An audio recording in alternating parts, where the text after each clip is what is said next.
¿Te viene a la mente aquel instante en que te postraste ante la representación del nacimiento durante la escuela dominical y contabilizaste 3 figuras coronadas, cada una con un tono de piel distinto, sosteniendo cofres dorados? ¿Rememoras cómo te inculcaron sus nombres, Melchor, Gaspar y Baltasar, otorgándoles una realidad tan tangible como la de tu propio abuelo? ¿Recuerdas cuando indagaste sobre la física de una estrella deteniéndose sobre una vivienda particular y te respondieron que los misterios divinos no deben ser cuestionados? Presta máxima atención a lo siguiente y consulta tu Biblia en este preciso instante, específicamente el Evangelio de Mateo, capítulo 2, y lee con rigor literal lo que allí se expone. El texto no especifica el número 3, no menciona monarcas, ni cita a Melchor, Gaspar o Baltasar. El texto refiere a unos magos venidos de Oriente, utilizando en el griego original el término magoi. ¿Comprendes la connotación de ese vocablo en el primer siglo? Se refiere a astrólogos, hechiceros y adivinos, aquellos que interpretan el porvenir mediante los astros, que es exactamente la práctica que Deuteronomio 18 califica como una abominación ante Jehová. Esto plantea una interrogante que jamás surgió en tus clases de catecismo, pues si la divinidad veta la astrología, si las escrituras condenan a los hechiceros y si Isaías ridiculiza a quienes leen las estrellas, ¿por qué enviaría a astrólogos paganos a venerar a su hijo? ¿Por qué los adoradores primigenios del Mesías hebreo serían justamente la clase de individuos que la ley judía prohíbe contactar? Y ese es apenas el inicio del dilema, dado que existen 4 inconsistencias adicionales en la historia de los magos, detalles tan inverosímiles, tan conflictivos y evidentemente fabricados que ni la teología católica logra justificarlos sin caer en paradojas.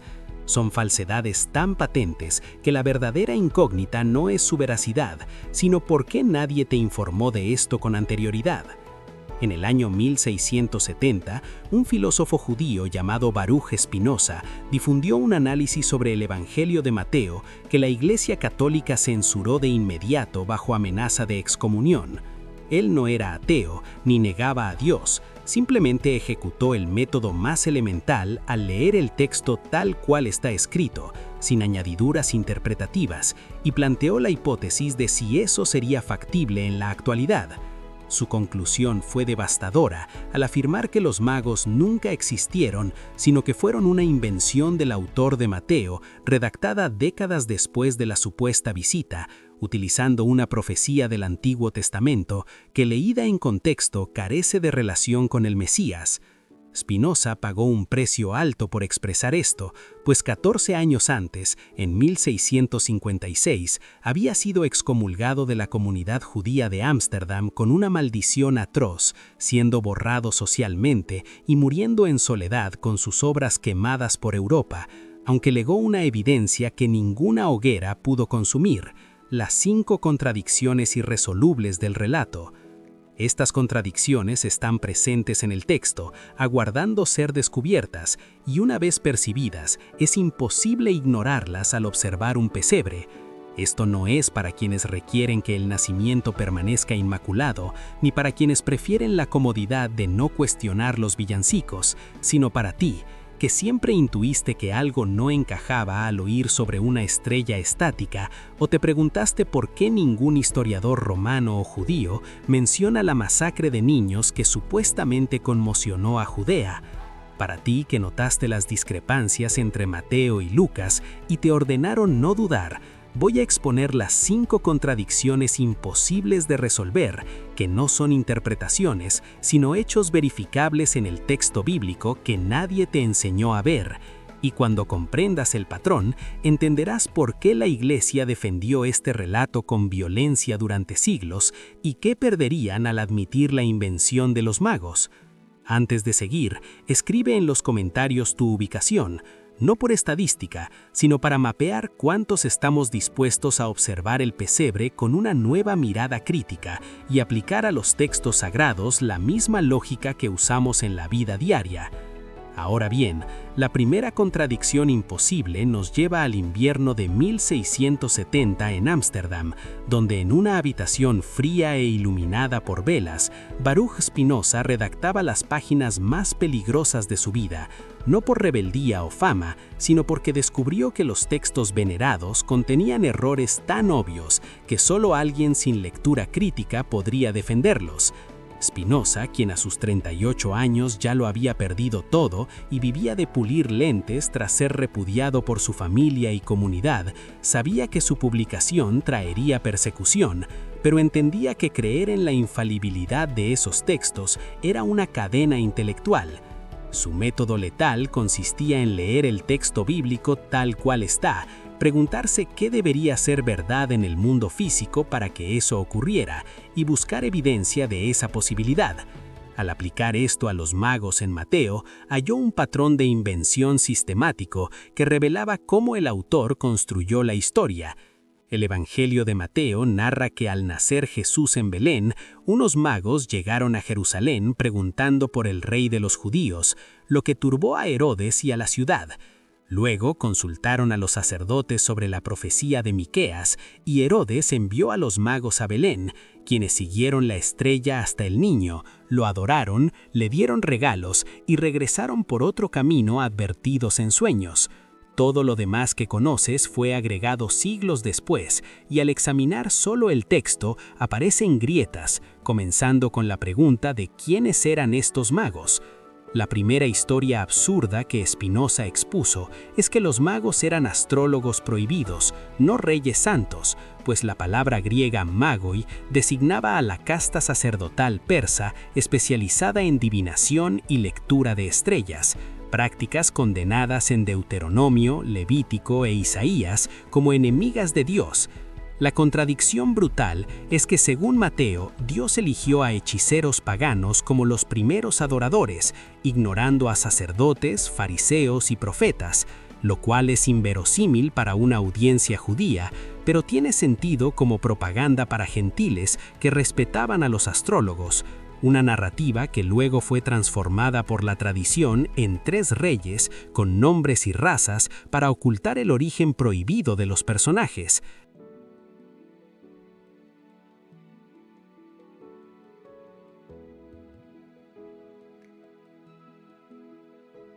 La segunda historia absurda radica en que la estrella viola las leyes de la física y la astronomía, pues Mateo describe una estrella que se mueve, guía a viajeros y se detiene sobre un lugar específico. Spinoza, conocedor de óptica y astronomía, cuestionó cómo un cuerpo celeste a años luz de distancia podría señalar una casa sin provocar un apocalipsis gravitacional y térmico, además de que las estrellas no van delante de nadie debido a la rotación terrestre. Spinoza concluyó que si se requiere inventar un milagro que rompe la física, el texto describe algo imaginado y halló el origen en Números 24:17, una metáfora poética sobre una estrella de Jacob que el autor de Mateo convirtió en un evento literal, un error similar a interpretar un poema romántico como un fenómeno meteorológico. La Iglesia ha intentado explicarlo con cometas o ángeles, pero la respuesta más simple es que la estrella nunca existió, siendo una metáfora vuelta a cuento que miles de millones celebran en sus pesebres. La tercera contradicción es la más brutal por la ausencia de evidencia. La masacre de los inocentes nunca ocurrió. Mateo relata que Herodes mandó matar a todos los niños menores de 2 años en Belén, un evento celebrado por la Iglesia con mártires y basílicas, pero que no aparece en ninguna otra fuente histórica, ni siquiera en las obras de Flavio Josefo, quien documentó obsesivamente los crímenes y paranoias de Herodes, incluyendo el asesinato de sus propios hijos y esposa. La ausencia de mención de una masacre de bebés en los registros de Josefo o de cualquier historiador romano es evidencia de ausencia, según el principio formulado por Spinoza, pues un evento tan traumático habría dejado huella documental y memoria colectiva. Mateo inventó esta historia para cumplir una profecía de Jeremías sobre Raquel llorando, sacando el verso de contexto, y la Iglesia ha enseñado esta mentira como historia para generar lástima y reforzar la narrativa de persecución, basándose en una ficción sin pruebas. La cuarta historia absurda revela que Mateo y Lucas cuentan relatos incompatibles, que no pueden ser verdad simultáneamente. Al comparar ambos textos, Mateo sitúa a la familia en Belén, con una huida inmediata a Egipto por miedo a Herodes, y un regreso posterior a Nazaret por temor a Arquelao, impidiendo cualquier visita al templo. Por el contrario, Lucas ubica a la familia en Nazaret, viajando a Belén solo por un censo, con una presentación pública y tranquila del niño en el templo de Jerusalén a los 40 días y un regreso normal a casa. Estas versiones son mutuamente excluyentes, o huyeron a Egipto como fugitivos, o cumplieron los rituales en el templo sin miedo, pero no ambas cosas. Además, Mateo menciona magos y una casa, mientras Lucas menciona pastores y un pesebre, debido al censo, detalles que la Iglesia fusionó en una sola tradición navideña, ignorando que son narrativas independientes y contradictorias, escritas con propósitos teológicos distintos para audiencias diferentes, Finalmente, la quinta contradicción muestra que los regalos de los magos fueron elegidos para forzar otra profecía ajena al Mesías. Aunque la Iglesia asignó significados simbólicos al oro, incienso y mirra siglos después, el texto de Mateo no los explica. Spinoza encontró que el autor tomó estos elementos de Isaías 60, una visión poética sobre la gloria futura de Jerusalén recibiendo tributos de naciones gentiles, y decidió que los visitantes debían traer exactamente lo que Isaías mencionaba, convirtiendo nuevamente una metáfora en un detalle narrativo para validar su relato. Flavio Josefo era un historiador judío del siglo I que dedicó su vida a documentar cada detalle de la historia judía. Escribió Antigüedades judaicas y La guerra de los judíos, obras masivas que narran miles de eventos grandes y pequeños. Josefo odiaba a Herodes. Lo describe como un tirano paranoico, un asesino compulsivo, un monstruo que ejecutaba a cualquiera que sospechara de conspiración. Josefo registra que Herodes ejecutó a 45 miembros del Sanedrín por oponerse a su nombramiento como rey. Registra que ahogó a su cuñado, Aristóbulo, en una piscina porque temía que fuera demasiado popular. Registra que ejecutó a su esposa favorita, Mariamne, por celos infundados. Registra que mató a 3 de sus propios hijos, Alejandro, Aristóbulo y Antípatro, porque sospechaba que conspiraban contra él. El emperador romano Augusto supuestamente bromeó: «Es mejor ser el cerdo de Herodes que su hijo». Josefo documenta todo esto, cada ejecución, cada paranoia, cada crimen.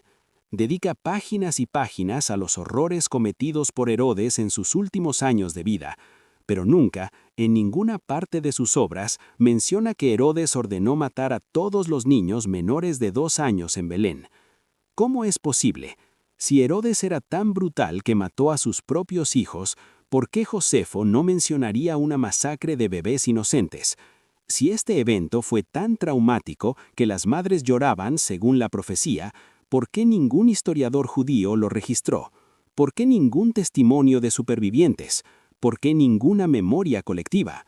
Y no es solo Josefo, ningún historiador romano de la época menciona esta masacre, ningún documento oficial, ninguna carta, ninguna inscripción, ningún registro en los archivos imperiales que meticulosamente documentaban cada disturbio, cada ejecución pública, cada evento significativo en las provincias. Spinoza vio esta ausencia absoluta de evidencia y formuló un principio que ahora es fundamental en la investigación histórica: la ausencia de evidencia. Cuando debería haber evidencia abundante, es evidencia de ausencia. Si un rey ordenara matar a todos los niños menores de 2 años en una región, habría registros, habría trauma generacional, habría memoria colectiva. Los padres contarían la historia a sus hijos, los sobrevivientes testificarían, los historiadores tomarían nota. Algo tan brutal dejaría cicatrices documentales. Pero no hay nada, silencio absoluto. como si nunca hubiera ocurrido, porque nunca ocurrió. Entonces, ¿por qué Mateo inventó esta masacre? Por la misma razón que inventó a los magos siguiendo una estrella imposible, para cumplir una profecía del Antiguo Testamento. Mateo cita Jeremías 31:15. Jeremías usa a Raquel, la matriarca enterrada cerca de Ramá, como símbolo de Israel llorando por sus hijos llevados al exilio. Es lenguaje metafórico, poesía de duelo nacional. No tiene absolutamente nada que ver con un evento futuro en Belén. Pero el autor de Mateo tomó ese verso, lo arrancó completamente de su contexto, ignoró su significado original y construyó una historia ficticia a su alrededor, solo para poder decir, mira, esto cumple la profecía de Jeremías. Es exactamente el mismo truco que usó con la estrella. Toma una metáfora poética del Antiguo Testamento, conviértela en un evento literal y preséntala como cumplimiento profético. Y durante 2000 años, la Iglesia ha enseñado esta masacre, inventada como si fuera historia, ha hecho santos de bebés que nunca murieron, ha construido basílicas para conmemorar una atrocidad que nunca ocurrió, ha usado esta historia para generar lástima, para crear mártires, para reforzar la narrativa de que Jesús fue perseguido desde el nacimiento por fuerzas del mal, todo basado en una mentira construida sobre una profecía mal interpretada y una ausencia total de evidencia histórica. ¿Y tú, cuántas veces escuchaste sobre los inocentes de Belén en la escuela dominical? ¿Cuántas veces sentiste horror por esos bebés asesinados? ¿Cuántas veces usaron esa historia para enseñarte sobre el sacrificio y la persecución? Y todo ese tiempo, nadie te dijo que no existe una sola prueba histórica de que esto ocurrió, que el historiador que documentó obsesivamente cada crimen de Herodes nunca lo mencionó, que ninguna fuente independiente lo confirma. Te mintieron, y lo siguen haciendo, porque si admiten que esta parte es falsa, tienen que empezar a admitir que otras partes también lo son. Ahora respira, porque lo que viene es quizás la contradicción más reveladora de todas, la que muestra que incluso dentro de la Biblia misma, esta historia no se sostiene. Cuarta historia absurda. Mateo y Lucas cuentan relatos incompatibles que no pueden ser verdad al mismo tiempo. Abre tu Biblia, lee Mateo 2, luego lee Lucas 2 y compara. Según Mateo, José y María vivían en Belén, tenían una casa allí. Después del nacimiento de Jesús, llegaron los magos. Esto alertó a Herodes, quien ordenó la masacre. José huyó inmediatamente con María y el niño a Egipto.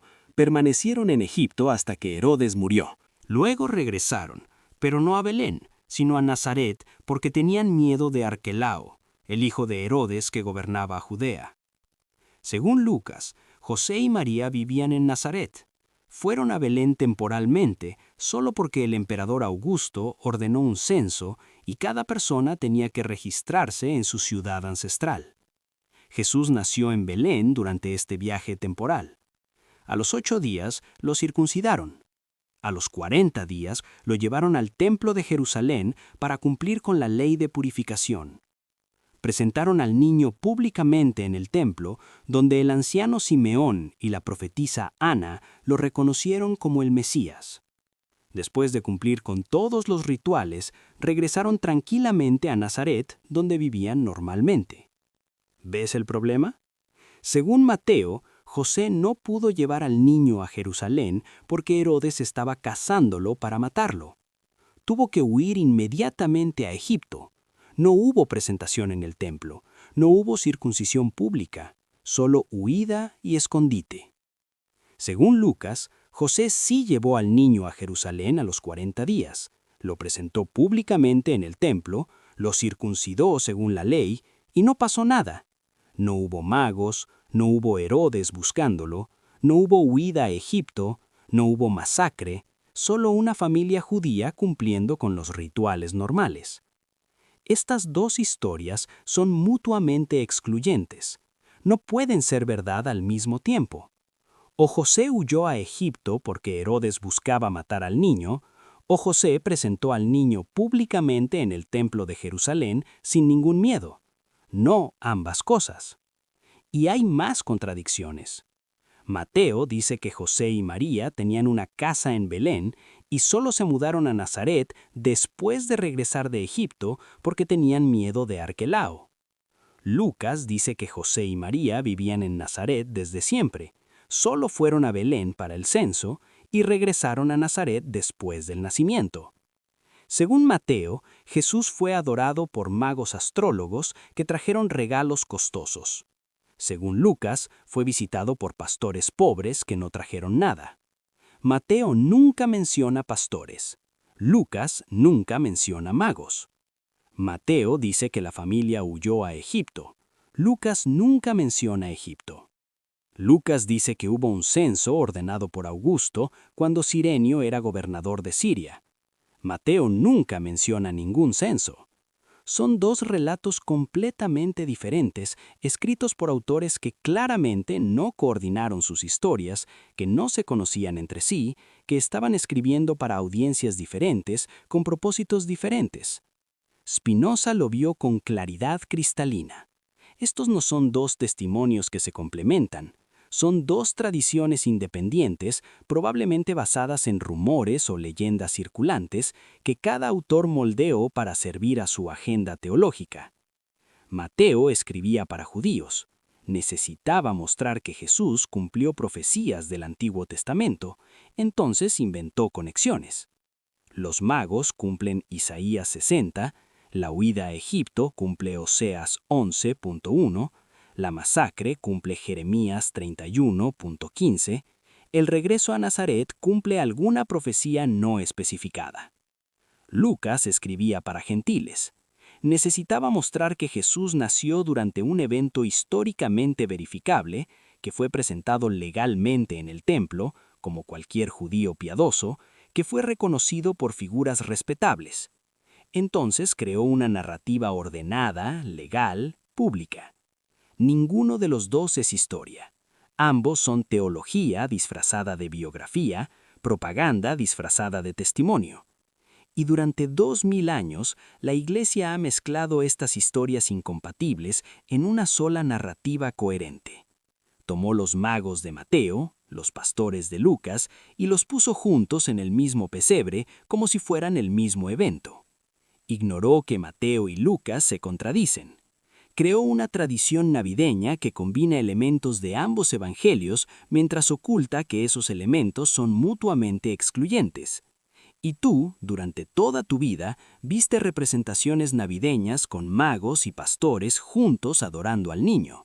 Pero los pastores son solo de Lucas. Los magos son solo de Mateo.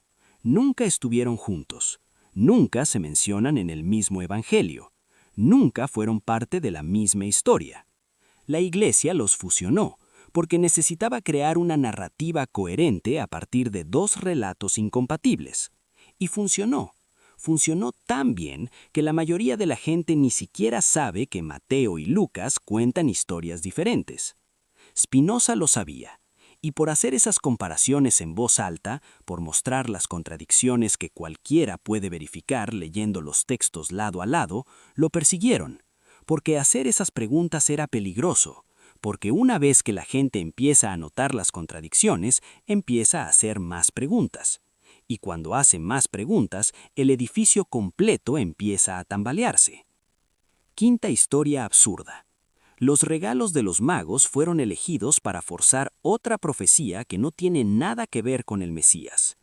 Mateo dice que los magos trajeron 3 regalos: oro, incienso y mirra. Durante 2000 años, la Iglesia ha enseñado que estos regalos tienen un profundo significado simbólico. Oro porque Jesús es rey, incienso porque es divino, mirra porque va a morir y ser embalsamado. Pero esa interpretación simbólica fue inventada siglos después. El texto de Mateo no ofrece ninguna explicación, solo dice que trajeron estos regalos. No dice por qué, no dice qué significan, no dice que sean proféticos o simbólicos. Entonces, ¿por qué estos regalos específicos? Spinoza encontró la respuesta exacta en el Antiguo Testamento. Isaías 60 dice: «Multitud de camellos te cubrirá, dromedarios de Madián y de Efa. Vendrán todos los de Saba, traerán oro e incienso, y publicarán alabanzas de Jehová. ¿Ves lo que pasó? El autor de Mateo leyó Isaías 60, que describe una visión poética del futuro glorioso de Jerusalén cuando las naciones gentiles vengan a rendirle tributo, y decidió que esto era una profecía sobre los magos. ¿Te viene a la mente aquel instante en que te postraste ante la representación del nacimiento durante la escuela dominical y contabilizaste 3 figuras coronadas, cada una con un tono de piel distinto, sosteniendo cofres dorados? ¿Rememoras cómo te inculcaron sus nombres, Melchor, Gaspar y Baltasar, otorgándoles una realidad tan tangible como la de tu propio abuelo? ¿Recuerdas cuando indagaste sobre la física de una estrella deteniéndose sobre una vivienda particular y te respondieron que los misterios divinos no deben ser cuestionados? Presta máxima atención a lo siguiente y consulta tu Biblia en este preciso instante, específicamente el Evangelio de Mateo, capítulo 2, y lee con rigor literal lo que allí se expone. El texto no especifica el número 3, no menciona monarcas, ni cita a Melchor, Gaspar o Baltasar. El texto refiere a unos magos venidos de Oriente, utilizando en el griego original el término magoi. ¿Comprendes la connotación de ese vocablo en el primer siglo? Se refiere a astrólogos, hechiceros y adivinos, aquellos que interpretan el porvenir mediante los astros, que es exactamente la práctica que Deuteronomio 18 califica como una abominación ante Jehová. Esto plantea una interrogante que jamás surgió en tus clases de catecismo, pues si la divinidad veta la astrología, si las escrituras condenan a los hechiceros y si Isaías ridiculiza a quienes leen las estrellas, ¿por qué enviaría a astrólogos paganos a venerar a su hijo? ¿Por qué los adoradores primigenios del Mesías hebreo serían justamente la clase de individuos que la ley judía prohíbe contactar? Y ese es apenas el inicio del dilema, dado que existen 4 inconsistencias adicionales en la historia de los magos, detalles tan inverosímiles, tan conflictivos y evidentemente fabricados que ni la teología católica logra justificarlos sin caer en paradojas. Son falsedades tan patentes que la verdadera incógnita no es su veracidad, sino por qué nadie te informó de esto con anterioridad. En el año 1670, un filósofo judío llamado Baruch Spinoza difundió un análisis sobre el Evangelio de Mateo que la Iglesia Católica censuró de inmediato bajo amenaza de excomunión. Él no era ateo ni negaba a Dios, simplemente ejecutó el método más elemental al leer el texto tal cual está escrito, sin añadiduras interpretativas, y planteó la hipótesis de si eso sería factible en la actualidad. Su conclusión fue devastadora al afirmar que los magos nunca existieron, sino que fueron una invención del autor de Mateo, redactada décadas después de la supuesta visita, utilizando una profecía del Antiguo Testamento que, leída en contexto, carece de relación con el Mesías.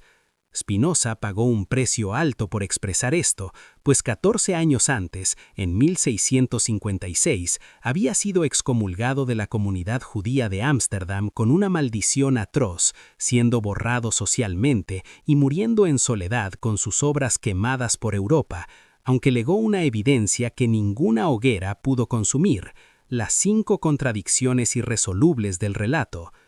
Estas contradicciones están presentes en el texto, aguardando ser descubiertas, y una vez percibidas, es imposible ignorarlas al observar un pesebre. Esto no es para quienes requieren que el nacimiento permanezca inmaculado, ni para quienes prefieren la comodidad de no cuestionar los villancicos, sino para ti, que siempre intuiste que algo no encajaba al oír sobre una estrella estática, o te preguntaste por qué ningún historiador romano o judío menciona la masacre de niños que supuestamente conmocionó a Judea. Para ti que notaste las discrepancias entre Mateo y Lucas y te ordenaron no dudar, voy a exponer las 5 contradicciones imposibles de resolver, que no son interpretaciones, sino hechos verificables en el texto bíblico que nadie te enseñó a ver. Y cuando comprendas el patrón, entenderás por qué la Iglesia defendió este relato con violencia durante siglos y qué perderían al admitir la invención de los magos. Antes de seguir, escribe en los comentarios tu ubicación. no por estadística, sino para mapear cuántos estamos dispuestos a observar el pesebre con una nueva mirada crítica y aplicar a los textos sagrados la misma lógica que usamos en la vida diaria.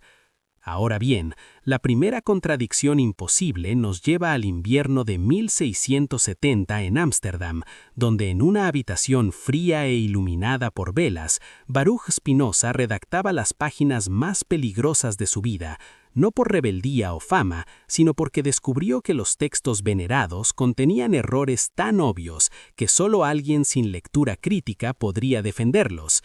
Spinoza, quien a sus 38 años ya lo había perdido todo y vivía de pulir lentes tras ser repudiado por su familia y comunidad, sabía que su publicación traería persecución, pero entendía que creer en la infalibilidad de esos textos era una cadena intelectual. Su método letal consistía en leer el texto bíblico tal cual está, preguntarse qué debería ser verdad en el mundo físico para que eso ocurriera y buscar evidencia de esa posibilidad. Al aplicar esto a los magos en Mateo, halló un patrón de invención sistemático que revelaba cómo el autor construyó la historia.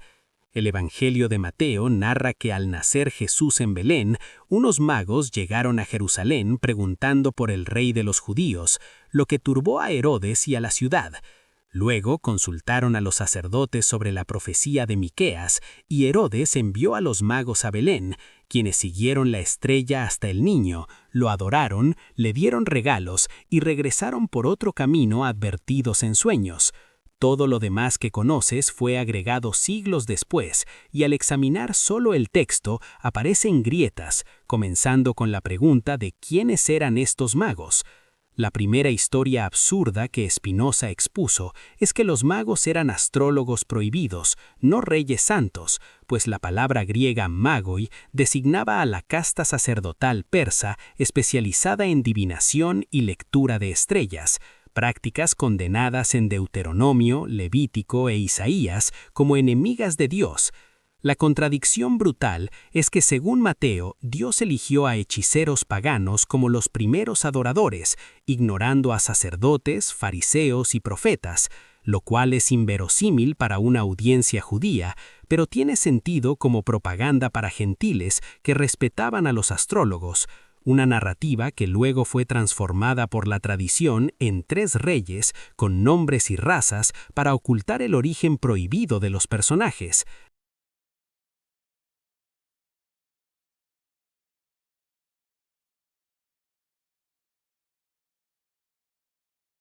La segunda historia absurda radica en que la estrella viola las leyes de la física y la astronomía, pues Mateo describe una estrella que se mueve, guía a viajeros y se detiene sobre un lugar específico. Spinoza, conocedor de óptica y astronomía, cuestionó cómo un cuerpo celeste a años luz de distancia podría señalar una casa sin provocar un apocalipsis gravitacional y térmico, además de que las estrellas no van delante de nadie debido a la rotación terrestre. Spinoza concluyó que si se requiere inventar un milagro que rompe la física, el texto describe algo imaginado, y halló el origen en Números 24:17, una metáfora poética sobre una estrella de Jacob que el autor de Mateo convirtió en un evento literal, un error similar a interpretar un poema romántico como un fenómeno meteorológico. La Iglesia ha intentado explicarlo con cometas o ángeles, pero la respuesta más simple es que la estrella nunca existió, siendo una metáfora vuelta a cuento que miles de millones celebran en sus pesebres. La tercera contradicción es la más brutal por la ausencia de evidencia. La masacre de los inocentes nunca ocurrió. Mateo relata que Herodes mandó matar a todos los niños menores de 2 años en Belén, un evento celebrado por la Iglesia con mártires y basílicas, pero que no aparece en ninguna otra fuente histórica, ni siquiera en las obras de Flavio Josefo, quien documentó obsesivamente los crímenes y paranoias de Herodes, incluyendo el asesinato de sus propios hijos y esposa. La ausencia de mención de una masacre de bebés en los registros de Josefo o de cualquier historiador romano es evidencia de ausencia, según el principio formulado por Spinoza, pues un evento tan traumático habría dejado huella documental y memoria colectiva. Mateo inventó esta historia para cumplir una profecía de Jeremías sobre Raquel llorando, sacando el verso de contexto, y la Iglesia ha enseñado esta mentira como historia para generar lástima y reforzar la narrativa de persecución, basándose en una ficción sin pruebas. La cuarta historia absurda revela que Mateo y Lucas cuentan relatos incompatibles, que no pueden ser verdad simultáneamente. Al comparar ambos textos, Mateo sitúa a la familia en Belén, con una huida inmediata a Egipto por miedo a Herodes y un regreso posterior a Nazaret por temor a Arquelao, impidiendo cualquier visita al templo. Por el contrario, Lucas ubica a la familia en Nazaret, viajando a Belén solo por un censo, con una presentación pública y tranquila del niño en el templo de Jerusalén a los 40 días y un regreso normal a casa. Estas versiones son mutuamente excluyentes, o huyeron a Egipto como fugitivos, o cumplieron los rituales en el templo sin miedo, pero no ambas cosas. Además, Mateo menciona magos y una casa, mientras Lucas menciona pastores y un pesebre, debido al censo, detalles que la Iglesia fusionó en una sola tradición navideña, ignorando que son narrativas independientes y contradictorias, escritas con propósitos teológicos distintos para audiencias diferentes, Finalmente, la quinta contradicción muestra que los regalos de los magos fueron elegidos para forzar otra profecía ajena al Mesías. Aunque la Iglesia asignó significados simbólicos al oro, incienso y mirra siglos después, el texto de Mateo no los explica. Spinoza encontró que el autor tomó estos elementos de Isaías 60, una visión poética sobre la gloria futura de Jerusalén recibiendo tributos de naciones gentiles, y decidió que los visitantes debían traer exactamente lo que Isaías mencionaba, convirtiendo nuevamente una metáfora en un detalle narrativo para validar su relato. Flavio Josefo era un historiador judío del siglo I que dedicó su vida a documentar cada detalle de la historia judía. Escribió Antigüedades judaicas y La guerra de los judíos, obras masivas que narran miles de eventos grandes y pequeños. Josefo odiaba a Herodes. Lo describe como un tirano paranoico, un asesino compulsivo, un monstruo que ejecutaba a cualquiera que sospechara de conspiración. Josefo registra que Herodes ejecutó a 45 miembros del Sanedrín por oponerse a su nombramiento como rey. Registra que ahogó a su cuñado, Aristóbulo, en una piscina porque temía que fuera demasiado popular. Registra que ejecutó a su esposa favorita, Mariamne, por celos infundados.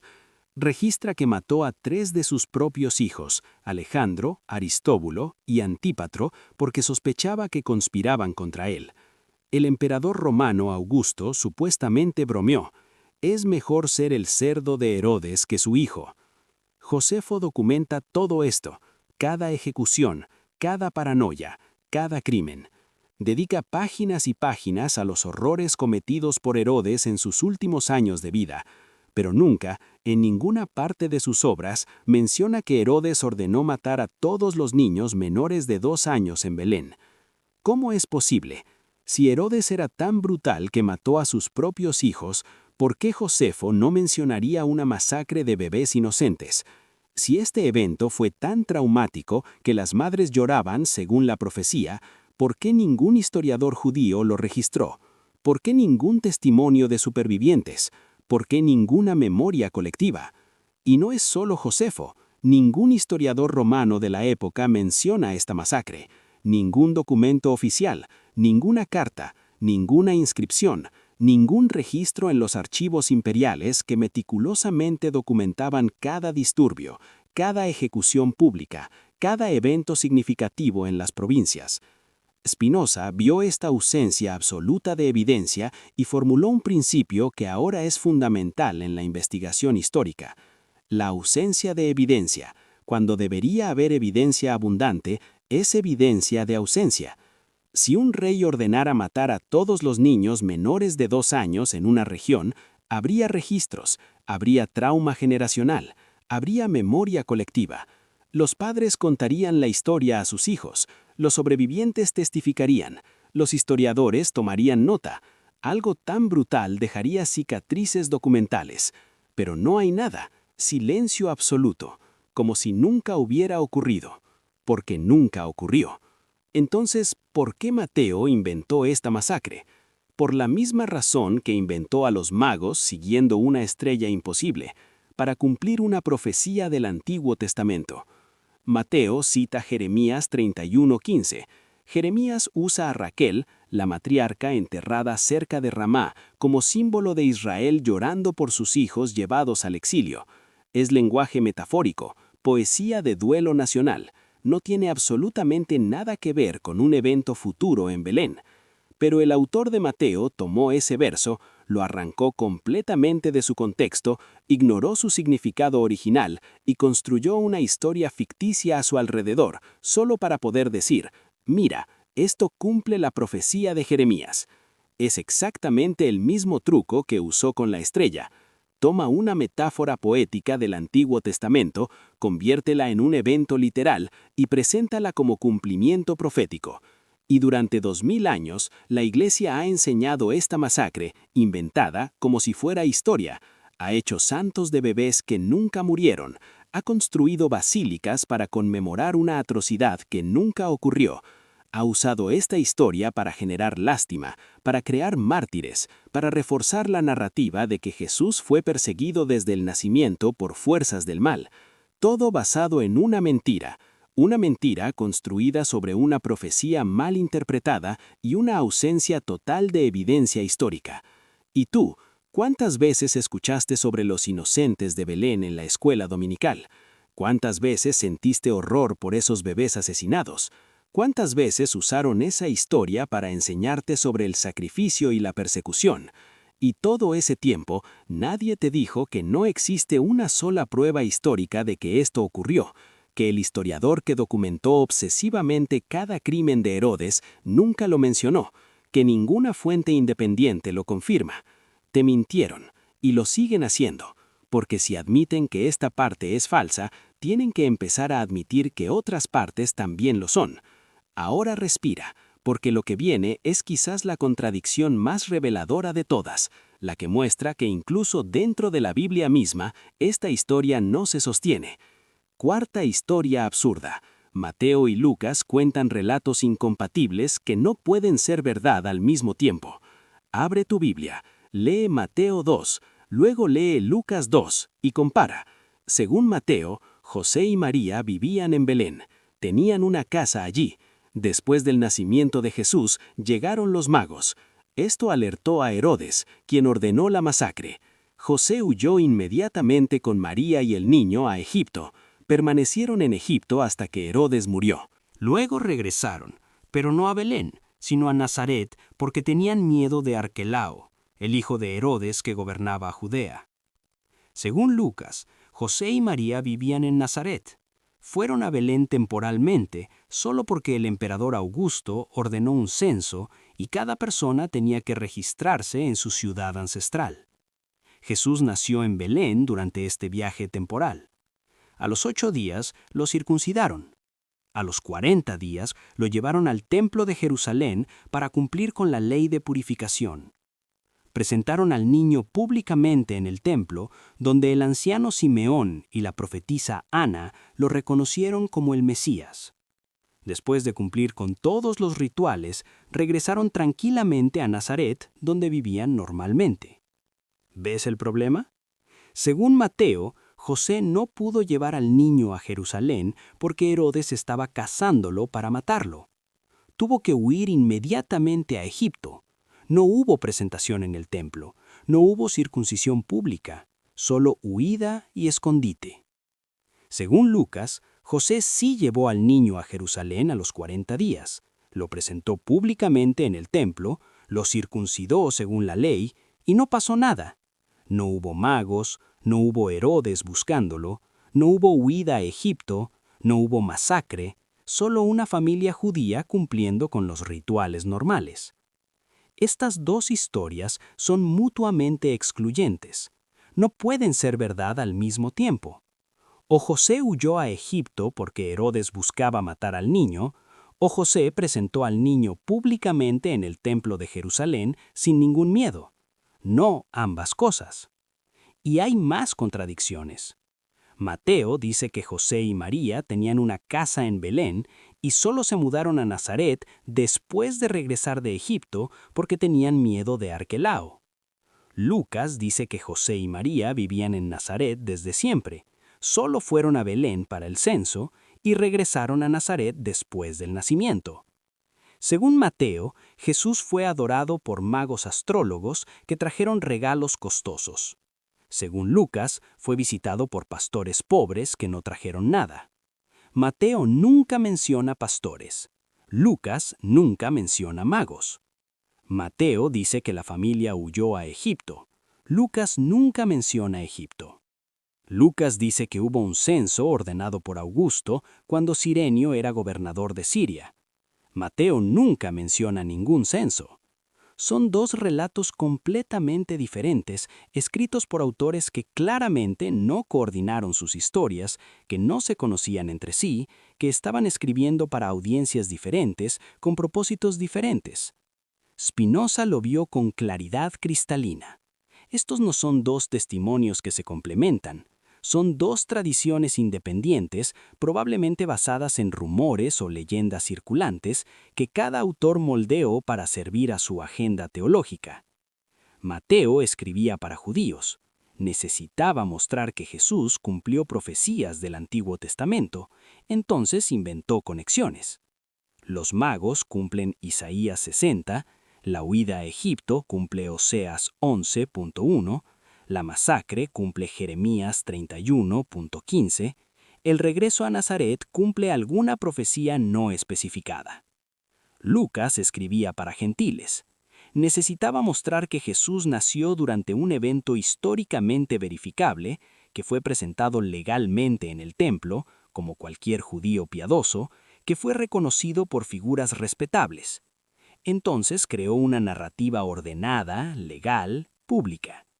Ninguno de los dos es historia.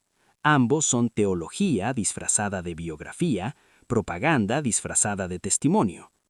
Y durante 2000 años, la Iglesia ha mezclado estas historias incompatibles en una sola narrativa coherente. Tomó los magos de Mateo, los pastores de Lucas, y los puso juntos en el mismo pesebre como si fueran el mismo evento. Ignoró que Mateo y Lucas se contradicen. Creó una tradición navideña que combina elementos de ambos evangelios mientras oculta que esos elementos son mutuamente excluyentes. Y tú, durante toda tu vida, viste representaciones navideñas con magos y pastores juntos adorando al niño. Pero los pastores son solo de Lucas. Los magos son solo de Mateo. Nunca estuvieron juntos. Nunca se mencionan en el mismo evangelio. Nunca fueron parte de la misma historia.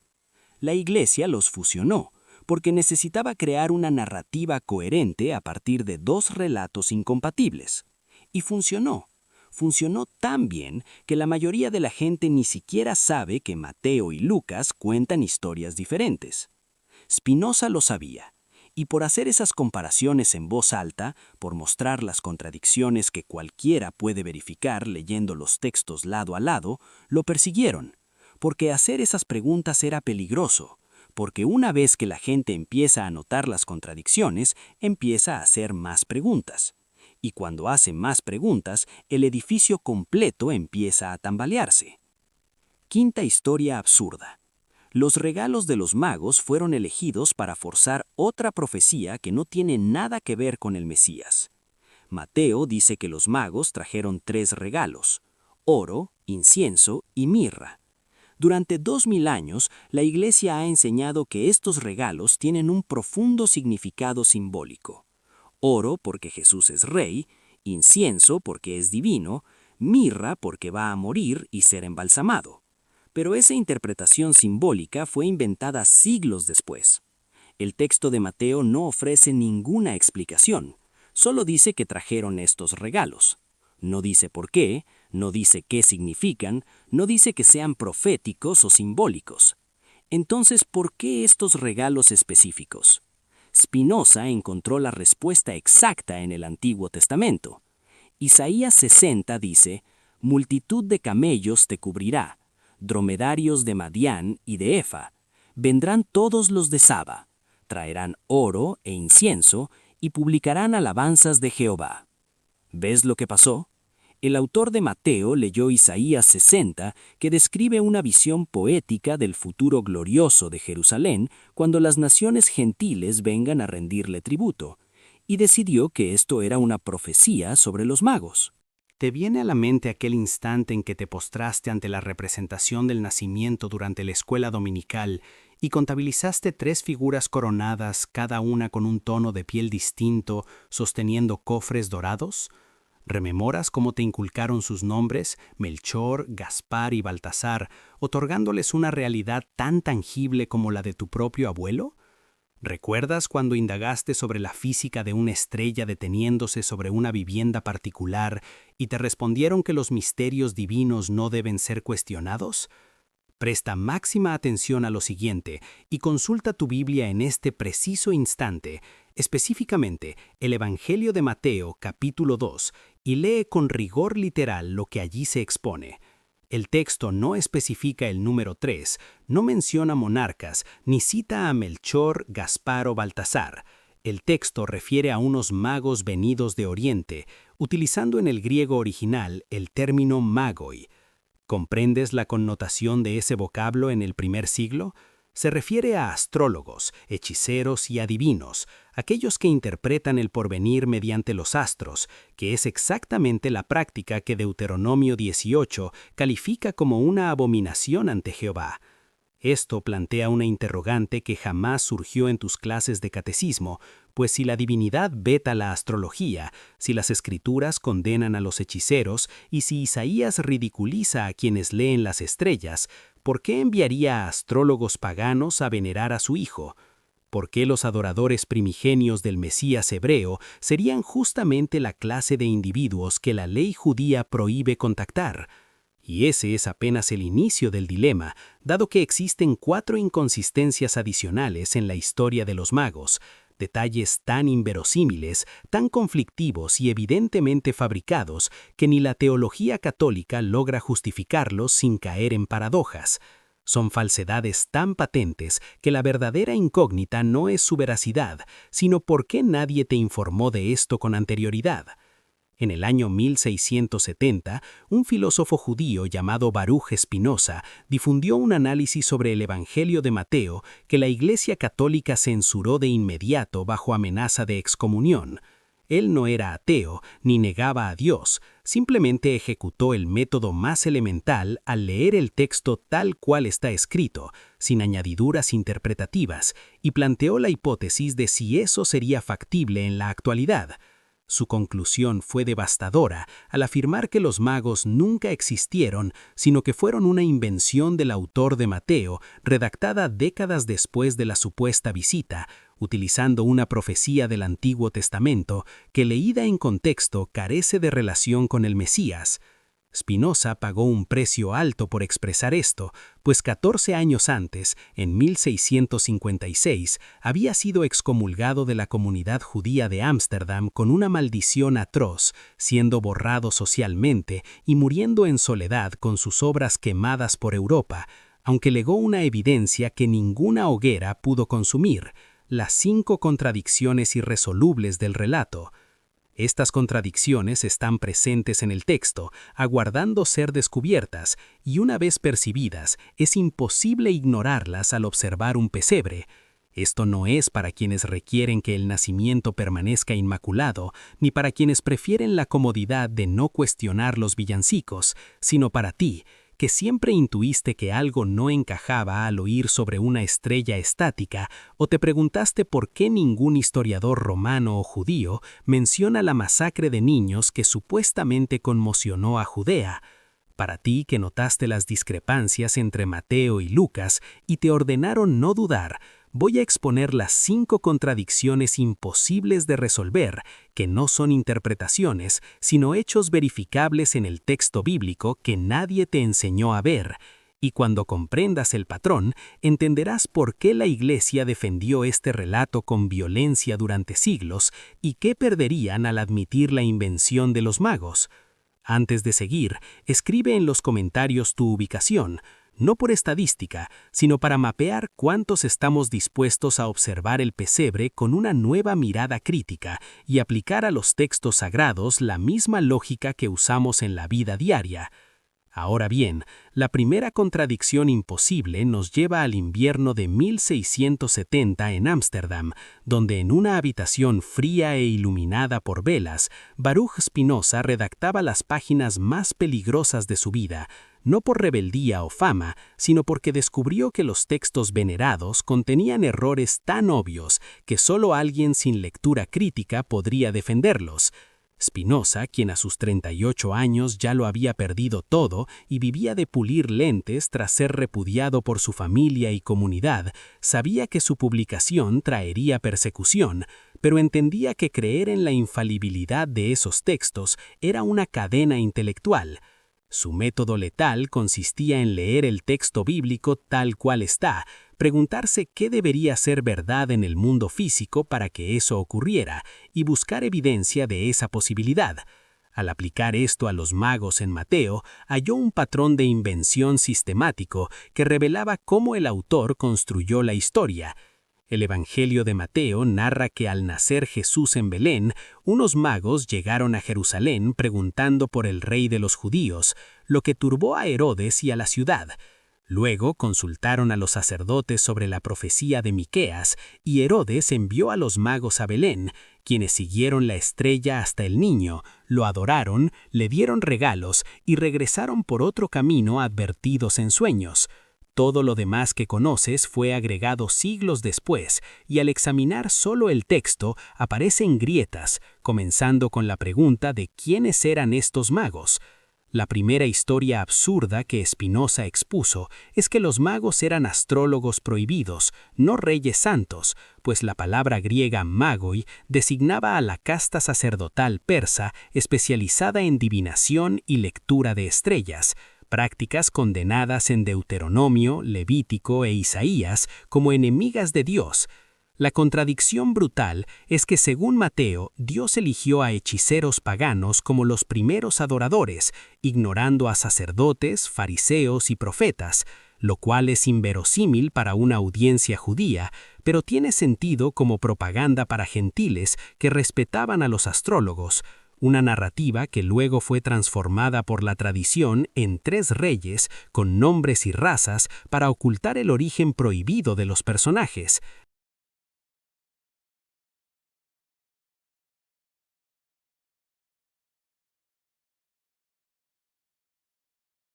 La segunda historia absurda radica en que la estrella viola las leyes de la física y la astronomía, pues Mateo describe una estrella que se mueve, guía a viajeros y se detiene sobre un lugar específico. Spinoza, conocedor de óptica y astronomía, cuestionó cómo un cuerpo celeste a años luz de distancia podría señalar una casa sin provocar un apocalipsis gravitacional y térmico, además de que las estrellas no van delante de nadie debido a la rotación terrestre.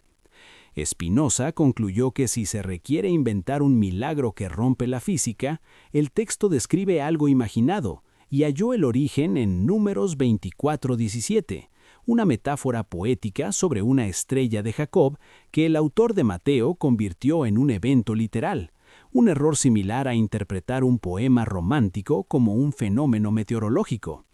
La Iglesia ha intentado explicarlo con cometas o ángeles, pero la respuesta más simple es que la estrella nunca existió, siendo una metáfora vuelta a cuento que miles de millones celebran en sus pesebres.